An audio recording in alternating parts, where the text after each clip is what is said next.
Hi everyone, today we're going to be looking at calculating the return on investment for your community. Hi everyone, welcome to another Whiteboard Friday, and today we're going to be talking about calculating the return on investment for your community. How can we prove that your community is really valuable? So let's start by looking at what's the purpose of your community. Do you know that? And if you don't, let's really dig into what you would define the purpose of your community is.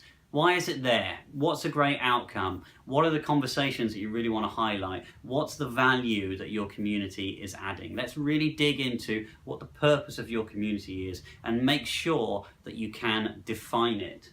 Once you've understood your purpose, have a look at what your successes might look like. What does a success look like for your community? Is it an idea that gets taken forward and actually gets adopted into the business and delivers value that can be measured with pounds and pence? Or perhaps success is more behavioural. It's more about the feedback you're getting from people, an indication of the culture, of the way people talk or the way people interact. Or perhaps the success of your community is more around being able to answer questions or share knowledge or break down silos within teams. Whatever it is, the measures for all of those are going to look totally different.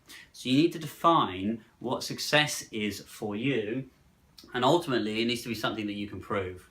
Now, proving it might not necessarily be done with numbers and reports. It might be verbatim. It might be you actually having those conversations and bringing those conversations out to be showing your proof. But you do need a success measure that you can prove. And if you have a success measure that you can't prove, then you've really got to go and look back and challenge as to whether the direction of your community is one that you want to continue. And you may not need to measure the success of your community. It may just be something far more organic. But if you're reporting on that community, you want to make sure that the success measure that you have is one that ultimately you can prove.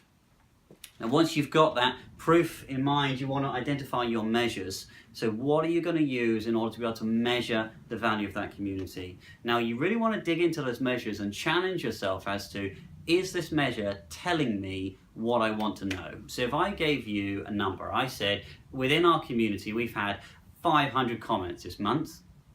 How is that actually equating to a success measure? Well, it's not, because there's no specific value to those comments. So what I might be saying is, actually what we're looking to do with our community is we're looking to connect our teams together, we're looking to break down some of those silos, we're looking to get more teams involved in the conversation.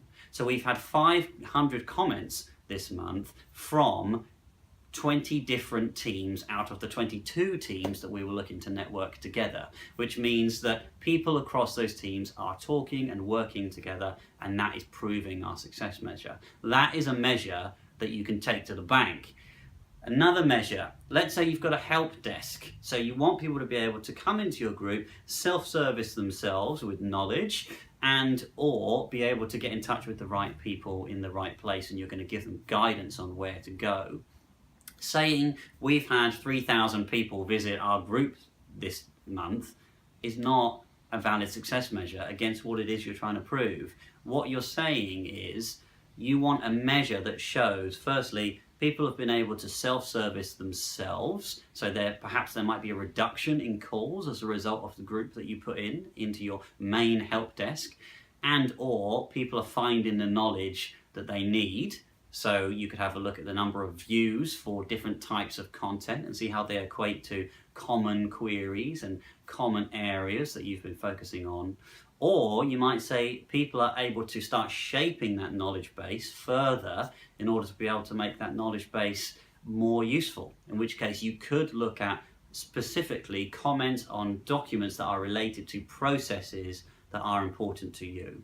So you need to dig into those measures. Don't just say we've had X number of views, X number of comments. They are not directly aligned with success measures. So when you're looking at those measures, don't just take all the data you've got that you could possibly measure and put it into a presentation. The only measures that you should actually be concerned about and focusing on are the measures that you would actually action. So if I could give you a measure, if I could say, next month we'd really like to go for 1,000 comments, and I said, what action would you take as a result of that? And the answer is, we wouldn't have a specific action. throw out that measure. An effective measure is something that is going to prove value and or be something that you will actually use in order to make a change in your business or in order to be able to grow the community further. If you have a measure with no actions for any permutation or scenario of that measure, you need to throw it out and stop measuring it. It's not worth measuring and you're using up time being able to prove it. So instead, you've got to balance this identification of your measures, what you would actually action, and also what's meaningful. What is actually going to help you grow that community or continue to drive more success in that. If you've got a measure that's not particularly meaningful, throw it out. Don't waste your time measuring that thing. Stick to just the things that drive value, prove successes, and really demonstrate the value of your community. Now, sometimes a value of a community might not be as easy as picking out these numbers and saying X number of comments. If you had a community of people that are looking to prevent fracking in a neighborhood, then how can you prove the value of that community? Well, instead it might be that verbatim comment. You might need to go into that community and say, actually, look at the conversations, look at the feedback we're getting. Let's look at how that feedback can shape our processes, perhaps create some innovation and some ideas, and use that as your success measure to say, actually, the feedback and the insights that we are gaining from these conversations are very valuable to us. And that comes back to what is meaningful. It doesn't have to be a number, doesn't have to be a pound sign, but it has to be meaningful to you for what it is that you're looking to do. There's lots of measures out there. Really interested to know in the comments what measures you're using in order to prove the return on investment in your communities. Thanks for watching this week, and of course stay tuned for another Whiteboard Friday next week. Don't forget to share this video with the share button up there, and don't forget to comment in the comments below. Thanks all, see you again next week.